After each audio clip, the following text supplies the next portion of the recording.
नमस्कार। हमने पिछले वीडियो में समास का परिचय लिया था। अब हम पहले समास की बात करेंगे। मैंने आपको बता दिया था कि अव्ययभाव समास, कर्मधारय समास और द्वंद्व समास, ये तीन ही समास हमारे को 3 वाक्यों में पूछेगा और 3 अंक का अपना ये टॉपिक होगा। उसमें सबसे पहला अपन समास पढ़ते हैं अव्ययीभाव समासः। क्या है, पहले इसकी व्याख्या समझ लेते हैं।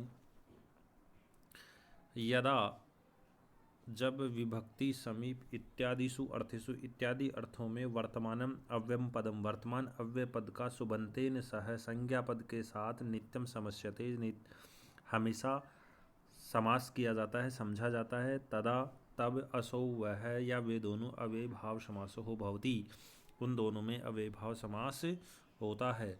अथवा, अथवा अगर ये नहीं समझे तो ये समझे, इदम अत्र अवगंतव्यम, यह यहाँ जानना चाहिए। यानी पहचान कैसे करें, ये नीचे समझाया गया है। पहला, अस्य समासस्य प्रथम शब्दः अव्ययम भवति, इस समास का पहला शब्द कैसा होगा, अव्यय होगा।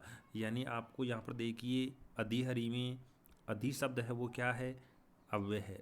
उपकृष्णम में उप क्या है, अव्यय है। अनुरूपम में अनु क्या है, अव्यय है। ये कह रहा है कि इस समास का पहला पद अव्यय होता है। पहचान कर लेनी है आपको।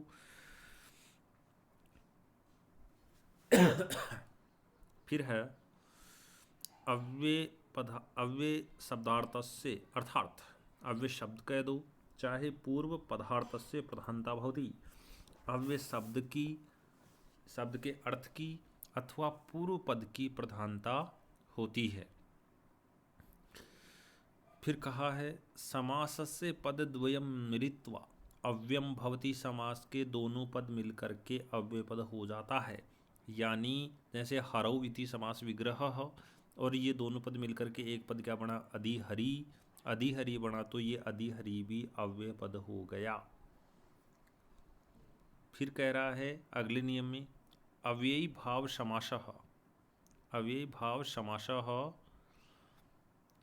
नपुंसकलिंगस्य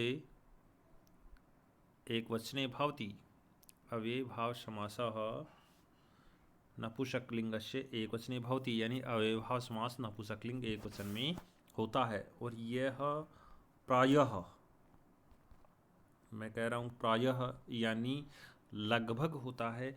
कुछ स्थितियों में नपुंसकलिंग एकवचन में नहीं होता है, वो शब्द अलग होते हैं।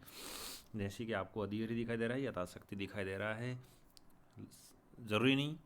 ये मैं कह रहा हूँ प्रायशः या प्रायः, यानी 99% नपुंसकलिंग एकवचन में होता है। अब आपके 6 अव्यय चलेंगे। ये 6 अव्यय हैं, अधि है, उप है, अनु है, प्रति है, निर है, यथा है। ये चलेंगे अधि समीप अर्थ में, समीप और सप्तमी विभक्ति अर्थ में, उप समीप अर्थ में, अनु योग्यता अर्थ में, प्रति विप्सा यानी बारंबार के अर्थ में, निर अभाव के अर्थ में, यथा अंतिक्रम्य के अर्थ में। पढ़ते हैं। ये आपके 6 अव्यय हैं सिलेबस में। इन 6 अव्ययों से युक्त पद ही आपको पूछेगा परीक्षा में। अधिहरि समस्त पद है, यानी इसका समास विग्रह करना है। हरौ इति, ये कैसे पता चले, ये कहा गया है अधि जो है, ये अधि आपको यहाँ पर दिखा दे रहा है अव्यय पद। इसमें अव्यय पद कौन, अधि, अधि अव्यय पद। इस अव्यय पद का अर्थ क्या, सप्तमी विभक्ति के अर्थ में, अर्थात अधिहरि का अर्थ भी हो गया हरि में। और हरौ इति अर्थात ये एक नियम होता है, सूत्र होता है, वो सूत्र ये कहता है कि सप्तमी विभक्ति के अर्थ में आएगा। अधि का तो इति बन जाएगा, अधि का तो इति आदेश हो जाएगा, और हरि जो संज्ञा शब्द था, सुबंत था, इसमें सप्तमी विभक्ति कर दी जाएगी, एक वचन, एक वचन सप्तमी विभक्ति हो जाएगी, तो संधि समास विग्रह हो जाएगा हरौ इति, हरि में। समास विग्रह का भी यही अर्थ होगा और समस्त पद का भी यही अर्थ होगा। वो सूत्र कौन सा है मैं आपको बता देता हूँ। अव्यम विभक्ति समीप समर्दी व्यर्थ यथा अभाव अत्या असंप्रति शब्द प्रादुर्भाव पश्चाद यथा अनुपूरव्य योग पद्य सादृश्य संपत्ति साकल्यांत वचनेषु। यानी ये एक सूत्र है, ये सूत्र ये कहता है कि अव्ययभाव समास किन किन अव्यय शब्दों में और किस किस अर्थ में होता है, ये पूरा सूत्र ये बताता है। हालांकि आपके 6 ही हैं, इन 6 को ही पढ़ना है, अपने को इतने लंबे सूत्र की आवश्यकता नहीं है, इतना लंबा चौड़ा हमें नहीं पढ़ना है। जितना आपको पूछा है सिलेबस में, जितना दे रहा है, प्रश्न जितना कर रहा है, हमें उतनी ही बात करनी है। अगला पूछ रहा है आपको उपकृष्ण। उप समीप अर्थ में आता है, तो पहले तो समास विग्रह देखिए, कृष्ण से समीपम। कृष्ण शब्द संज्ञा शब्द है, उप था अव्यय था, उप अव्यय समीप अर्थ में हो रहा है।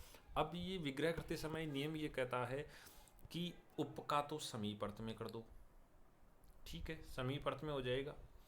लेकिन संज्ञा शब्द है, उसमें षष्ठी एक वचन कर दो, कृष्ण से और समीपम, ठीक है, कृष्ण से समीपम समास विग्रह हो गया।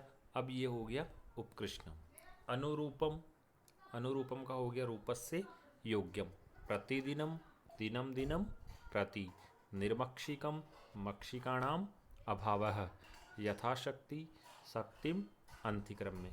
ये आपके 6 ही हैं, इन 6 को आपको परीक्षा में पूछेगा, इनके अलावा नहीं पूछेगा। पूछेगा तो कुछ शब्द का, संज्ञा शब्द का परिवर्तन हो सकता है, अव्यय पद का परिवर्तन नहीं होगा। ये 6 अव्यय पद ही आपको परीक्षा में प्रश्न करेगा।